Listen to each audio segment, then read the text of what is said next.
Happy Friday. This is where I normally say Happy Friday, Pat, but today it's going to be strictly Cardboard Pat because he's having hip surgery today. So he's going to be a force to contend with on the golf course when he gets out. So we will just pretend he is here next to me. And he sent me some information last night before he got occupied. So wish him a speedy recovery. From what I understand, it's an in and out procedure now, and they said he'll be walking around tonight. So that is amazing how far they've come with that stuff. So what's going on out there? We have 7,441 listings for a Friday. That's kind of about the same as last week. 4,024 homes came on the market the past 7 days, with 3,793 going under contract. It looks like this. It's a difference of 231. And kind of stuck this week. Just listings going up a little bit, coming down as we get towards, it'll be up higher a little bit tomorrow, but nothing major to report there. So, in fact, we only netted 44 more listings this week. At that current rate, it will take several years for us to get to a balanced market. Not that we'll continue adding listings at that current rate of only 44, but it's going to take a while if we keep doing this. So something has to change. These listings have to start showing up. Now, normally in August, we don't put on a lot of listings, but the past, starting 3 weeks ago, starting the first week of August, we were adding listings like crazy. So the trend looked like, okay, here we go. And everybody's got these articles coming out, going, it's cooling time. The market's cooling. Here we go. Is this the crash?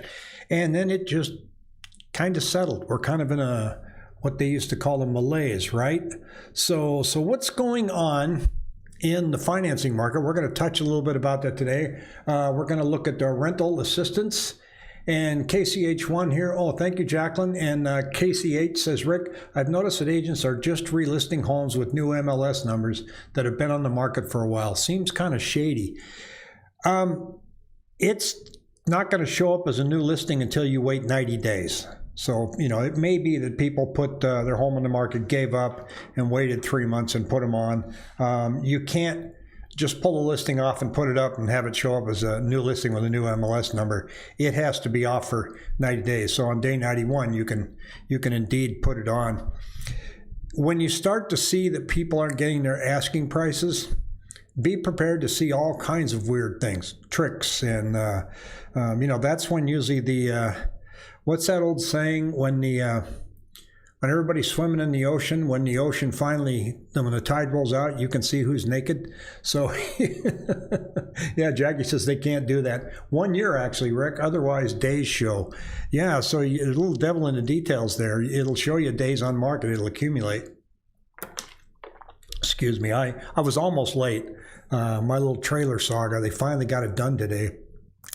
Finally got it home, and I rushed home, and I wasn't worried because I figured, hey, look, if the president can be 3.5 hours late on his show, I can be 5 minutes late on mine. Chairman Powell talked today, and normally when he talks, makes people nervous, makes them happy, makes them sad, but either or, it makes the bond markets move. Powell sticks to the script, and bonds like it. Nothing happened today. They were anticipating it all week, and they said here, Chairman Powell's Jackson Hole speech has come and gone without causing any more drama. He held very close to his recent script, which acknowledges the prospect of tapering in the near future while remaining dependent on just a bit more data to track with the Delta variant.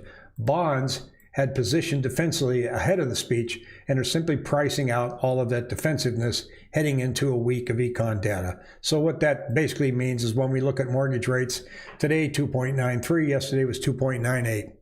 So yesterday they anticipated a little more tapering being announced, and so they kind of built that into the pricing on the bonds, and today they pulled back. So not a big deal, right? Now, Supreme Court blocks the Biden administration's eviction moratorium. And they said that you can't do that. The Supreme Court late Thursday blocked the Center for Disease Control and Prevention from enforcing a federal moratorium on evicting renters during the coronavirus pandemic.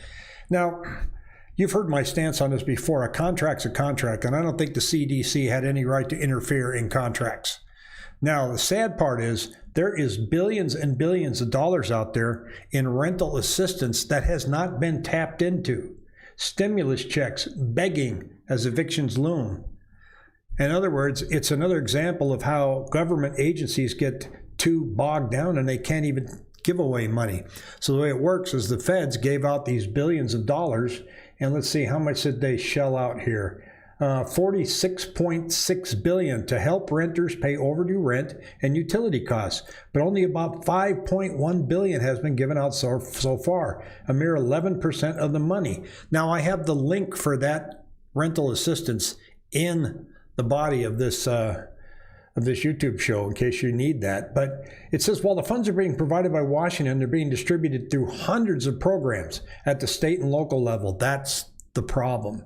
And many of those need to do more to urgently accelerate efforts to prevent harmful evictions of vulnerable families, the Treasury said. So Treasury said, I gave you the money, now get it out there.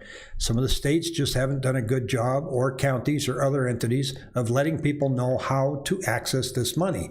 In the meantime, the landlords are sitting there not getting payments. There's money out there that can be collected to help renters get caught up, and it's just a vicious circle. The CDC was just trying to say, well, we're just going to hold tight to the moratorium. It's not right. And and Jackie's correct when she says only 10 to 11% has been used. So that shows you the bureaucracy of trying to shell out money. So it's a problem. It's a problem. Here is, for Arizona, the emergency rental assistance programs right here. So this is the link that I have down there, so you can look, the county's eligibility, how to apply, payment information, appeals, fraud safeguards, everything's there.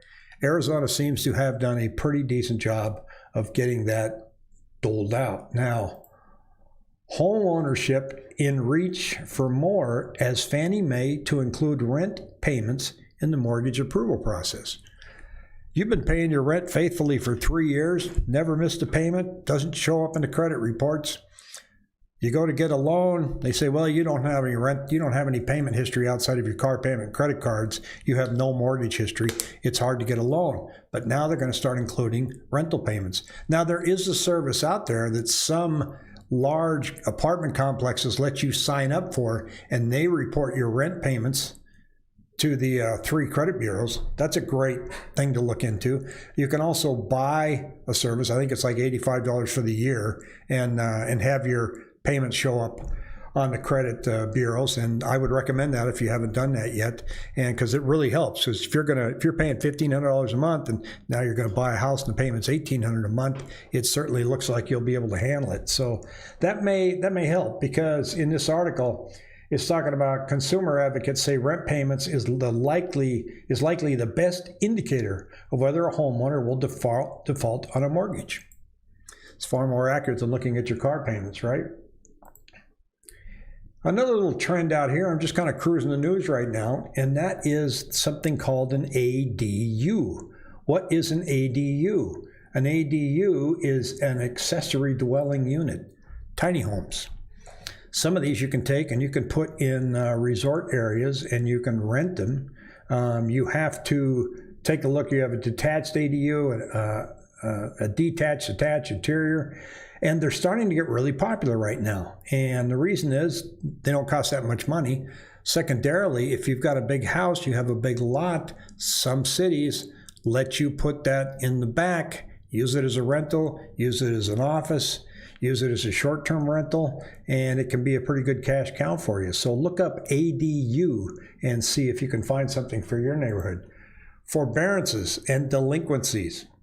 This article, I'm going to come back to this. This is showing the forbearances, and here's some data here.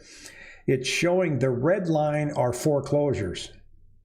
The yellow line is anybody that's 90 days late, and the blue line is people that are 30 to 60 days late. So you can see that that's going down here, this bottom blue line.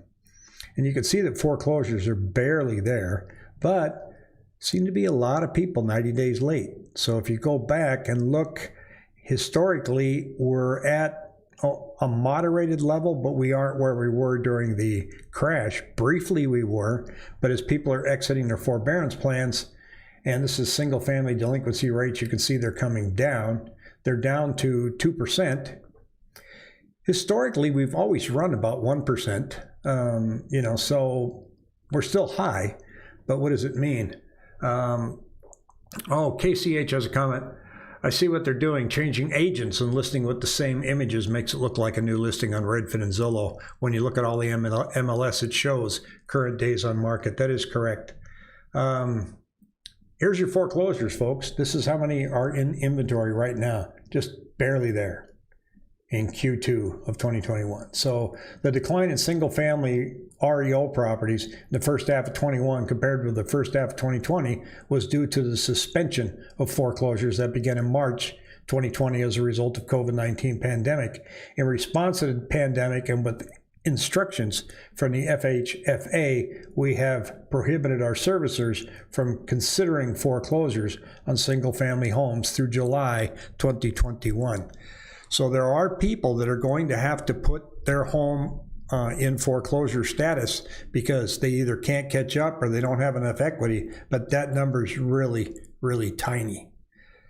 In certain price ranges, I think you're going to see that if they decide that they're going to exit foreclosure by putting their house on the market, you're just going to see Zillow, Redfin, and Open Door ramp up, scoop those things up and put them back on the market. So it's not going to cause a wave of foreclosures, at least based on anything that we can see right now. It doesn't look like that is even on the radar. Tell me if you disagree, and that's what the comment section is for. Looking ahead, next week, I am traveling. In fact, I'm going to be traveling for about 3 weeks. I will not be doing daily morning updates, but I'll be doing them about 3 days a week. Probably starting out in California and then Washington, or Oregon and then Washington. And so I won't be doing them every morning because I'm pretty sure internet may be a little bit hard to get when you're traveling on the road, but I'm going to be staying up to speed on the market. I'm still going to update my 7-day moving average because this, to me, I think is a real key indicator of where things are headed, and I want to make sure that you guys get current information as it changes. So I'll be on probably not Monday, but definitely on Tuesday, and Tuesday I will probably be in Central Oregon. So I'm going up to home where I haven't been in a long time and been able to stay. Got a big family reunion planned for Labor Day weekend and a huge fishing trip on the Salt Duck River out in Forks, Washington on the second week of September with about 25 friends coming out there. We're going to have a little reunion. Should be a good time. So everybody have a safe and fun weekend, and I hope you're staying cool because it's hotter than everything. Happy Friday. Take care.